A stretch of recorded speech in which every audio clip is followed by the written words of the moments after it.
You ask him regarding the shape of the earth. That what is the shape of the earth? He will tell that previously we thought that the earth was flat.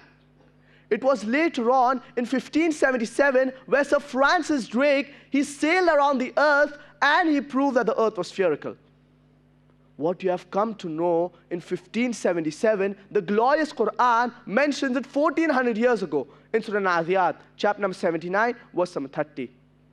وَالْأَرْضَ بَعْدَ ذَلِكَ دَحَاهَا. Thereafter, we have made the earth as an expanse, egg-shaped. The Arabic word dahaha, it means as expanse.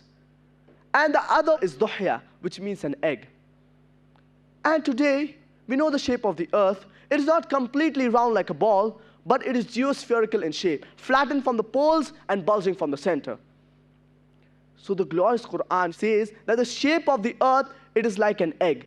And it does not refer to a normal egg, but it specifically refers to the egg of an ostrich. And today, if we analyze the shape of the earth, it is similar to the egg of an ostrich.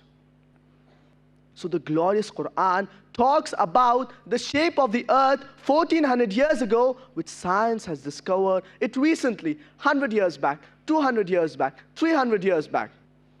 You ask this atheist that who could have mentioned this in the glorious Qur'an? He will tell, maybe your Prophet Muhammad, he was intelligent. Don't argue with him, continue. You ask him regarding the light of the moon. Is it its own light or its reflected light? He will tell that previously we thought that the light of the moon, it was its own light. It was later on discovered that the light of the moon, it is not its own light, but it is reflected light. Allah subhanahu wa ta'ala says in Surah Furqan, chapter number 25, verse number 61.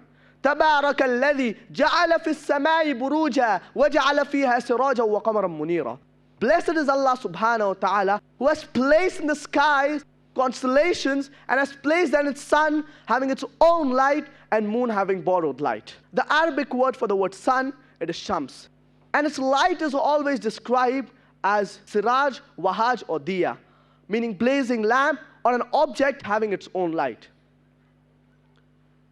The Arabic word for the word moon, it is qamar. And its light is always described as nur or munir, meaning an object having reflected light or borrowed light.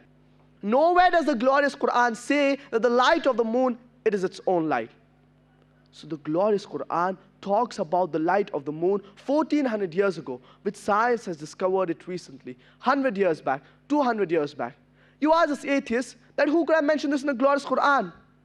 He will say, maybe your Prophet Muhammad, he was extra intelligent.